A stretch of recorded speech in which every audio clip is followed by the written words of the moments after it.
Go for it. Okay. Good evening and welcome to the CASAA update for the week of 9/7/2015. Hi, Alex. How are you this evening? Good. How are you doing? I'm good. So, what's been happening? Ah, Where to begin? well, I mean, relatively quiet. It's still kind of summer. I guess today is the unofficial end of summer, but things will be Yeah. sort of picking back up here for the next several months. But the big news, in case anybody missed it, is the Chicago. Um, we have a call to action up for this, sort of. Last week, the mayor had three different kind of town hall hearings in Chicago, hmm which is really just sort of an opportunity for the public to come out and yell at the mayor for at least one of the increases was on property taxes. And then, of course, some other proposals that were in there, 1 cent per ounce sugary beverage tax, Oh, God. something about trash pickup, and of course, trying to achieve tax parity with combustible cigarettes. And I found this kind of probably oversimplified infographic on RebootIllinois.com. Okay. They worked it out. It's pretty funny.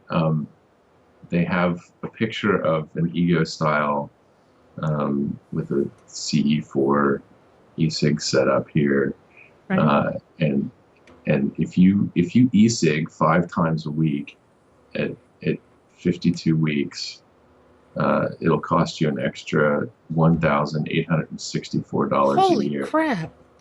Um, These people are out of their that's minds.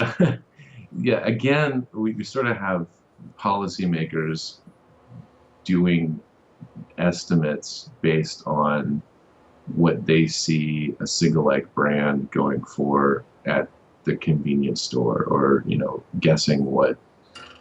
And in all honesty, there are people who exist by purchase, that their experience in vaping is limited to cigalike purchases, Right. which, is, if you're one of those people, that's great. But you're sort of throwing a lot of money away. hmm And if Mayor Rahm Emanuel has his way, you'll be throwing away even more money. But in dollars and cents aside, the real focus here is the fact that they're trying to tax e-cigarettes at a rate comparable to smoking. So at this point, all that we really have is, there were 3 town hall style hearings, and I saw at least one person post on Facebook about it that they did attend. hmm I think at the 3rd hearing, there was some live tweeting going on. Somebody mentioned a young man getting up and talking about the e-cigarette tax. So at least one person, I think a few in Chicago, got the message and were able to attend. My apologies, I got that out a day late. So we'll be following up shortly with a call to action, trying to generate actual phone calls. Chicago, like New York City, like probably Los Angeles, it's a big city with lots of city council members. So I just kind of want to forewarn anybody who's paying attention to what we're putting out for Chicago. It's likely to be a lot more complicated than our normal state level calls to action. The system that we use doesn't go down as far as municipal leadership. So it'll be a little bit more manual than what people are used to. But yeah, obviously, we are opposed to this tax and would like to get a lot of people hooting and hollering against it in Chicago. Yeah. So yeah, that's Chicago. California.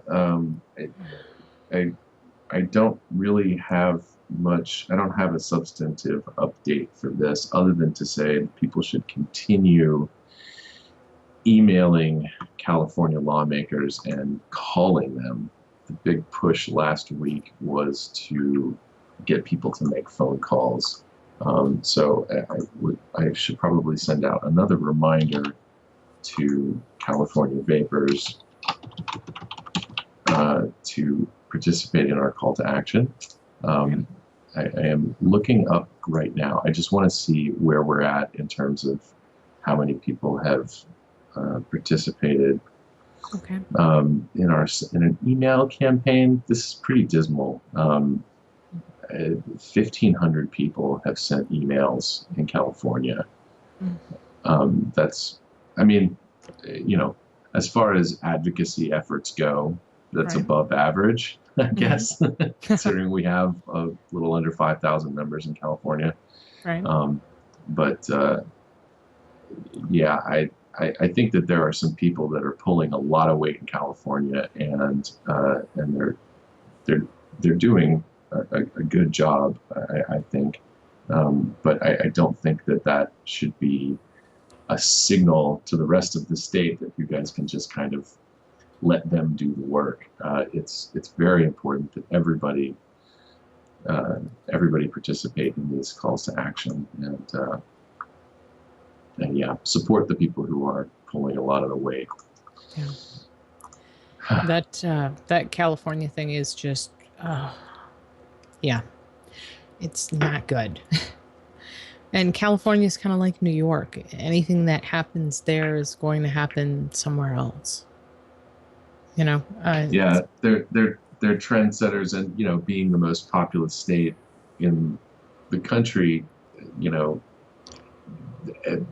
kind of by default, they're sort of making policy for the rest of the country. If you're a manufacturer outside of the state of California, but you want to do business in California, you have to adapt to their laws and regulation, and it's a big enough chunk of your consumers that you sort of, I think some companies are sort of forced to. I mean, I've gotten products in New Jersey with Prop 65 warnings on them, because it's just cheaper to just make it for California and be done with it, rather than trying to adapt to different sets of standards for the rest of the country. Well, yeah. Not such a big deal for a mattress or something. There's no, like, I don't know. Well, I can speak too soon here. I'm sure there's some controversy over the type of mattress that you use, but not so much that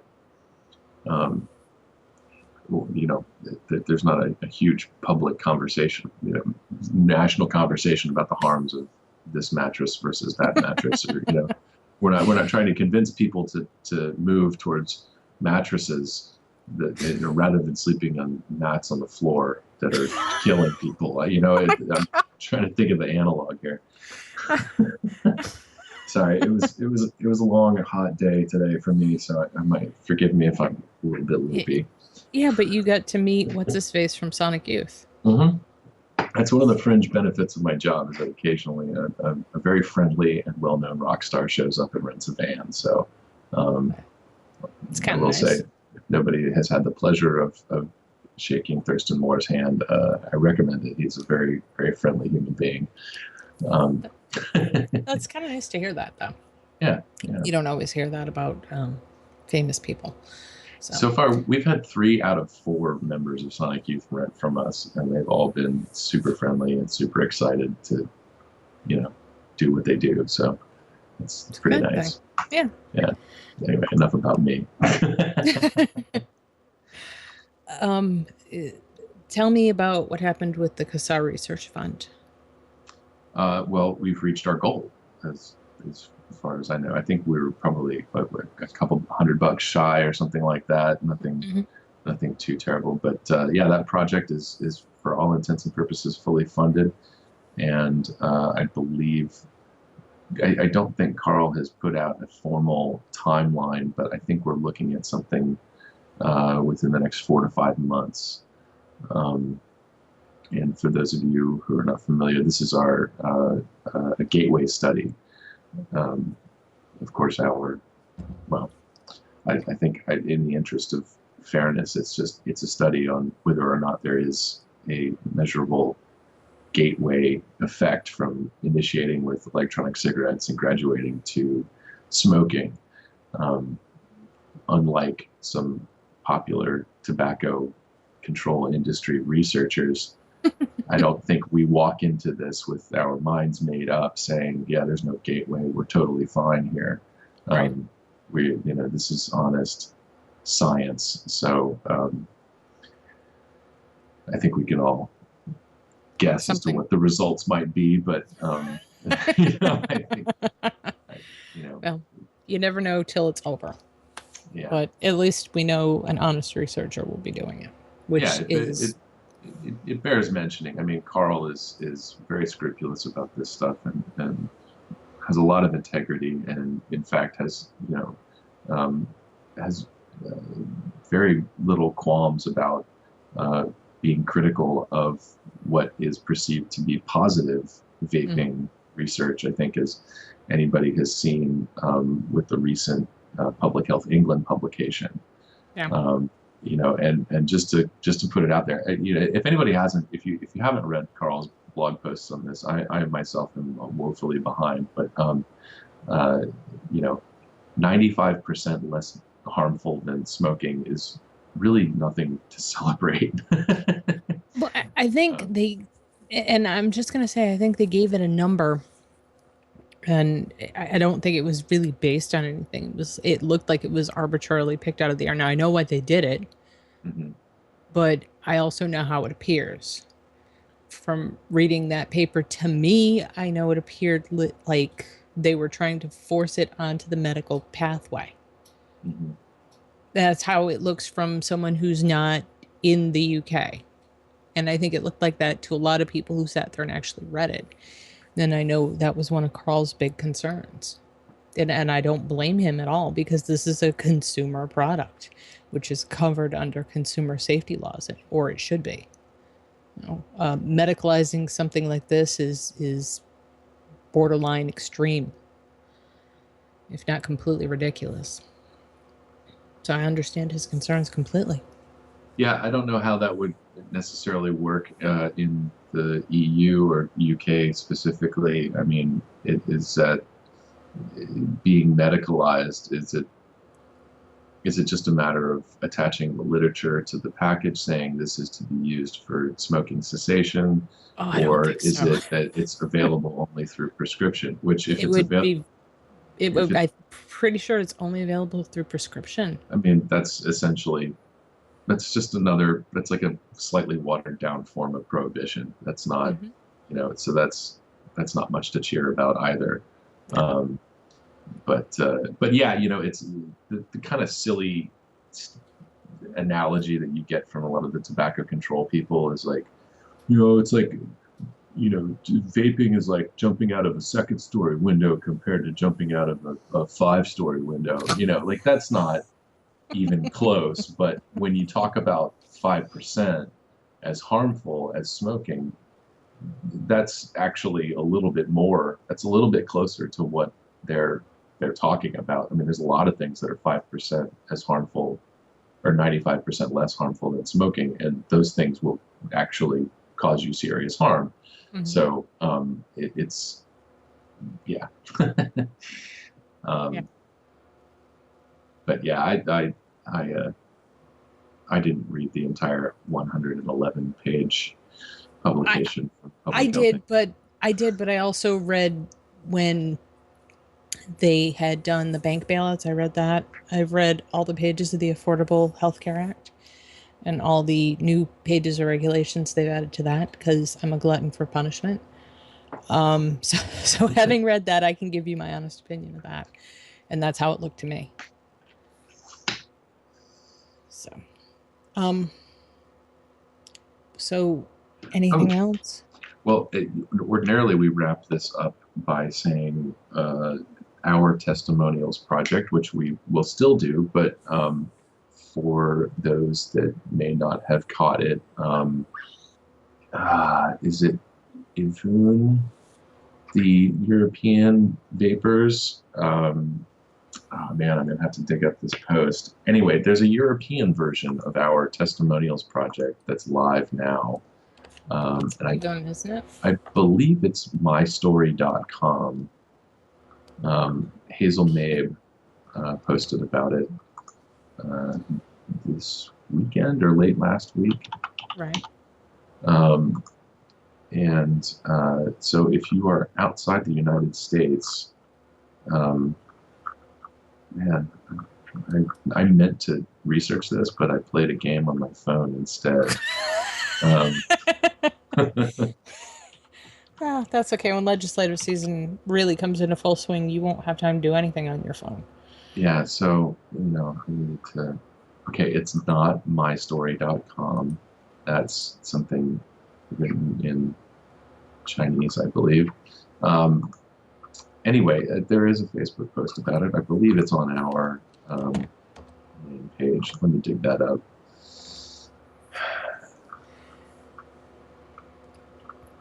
That's really kind of neat. I think it'll be Here we go. good. It'll be good to have testimonial sites rolled out like everywhere. In Canada, just every country having their own, and then being able to pull from those and get a large collection of stories.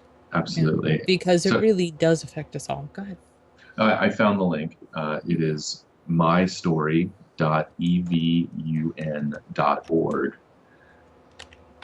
Mm-hmm. Yes, EVUN, European Vapors United Network. And we were fortunate enough to be able to help them out a bit. And there's some technical magic behind the scenes that I don't understand, but sort of allowed them to go through our site to set this up. And so this is sort of, with that little bit there, a bit of a collaborative effort, because we do work collaboratively with people we can, or cooperatively, collaboratively. Either or, we're down, working with people. So, yeah, we like that. So it's the working alone part that's hard. Yeah, working with people is easy. So all of the international vapors listening to this show and who follow CASAA, please head on over to mystory.evun.org and add your story there. And the call for action for HR 2058 still active? Still active.